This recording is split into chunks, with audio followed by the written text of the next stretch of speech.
Хайде да се обличаме заедно! Трябва да отидем да си оправя тези ногти, а след това ще излизаме с Гизи. А хубавата новина е, че времето е топ.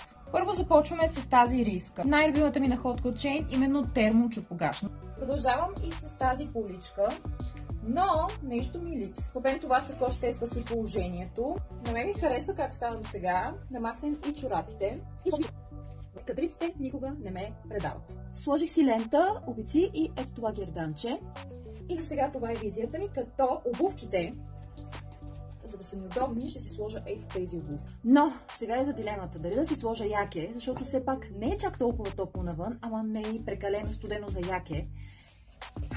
И какво яке да сложа на тази визия? Тук идва големия проблем. Докато съм в дилема с какво яке да изляза и закъснявам, нека малко да се напръскаме с парфюм, понеже така съм прекалено черна, което не е много характерно за Начкова, за да освежим нашата визия, нека да сложим това яке. И сега има две възможности, да е много яко или да приличам на пълен олигофрен. Добре, мисля, че изобщо не стана зле. Доста е сладко, но какво е последното нещо, което трябва да сложим? Черешката на тортата в нашите очила. Нова дилема. Бели. Така. Или черни. Класическото. Око, сега мога да реша. Може би черните, защото бялото не е същото бяло, но пък с ризата си мачва. Не мога да реша. Избрах черните и ето е вашата Начкова, готова за действие.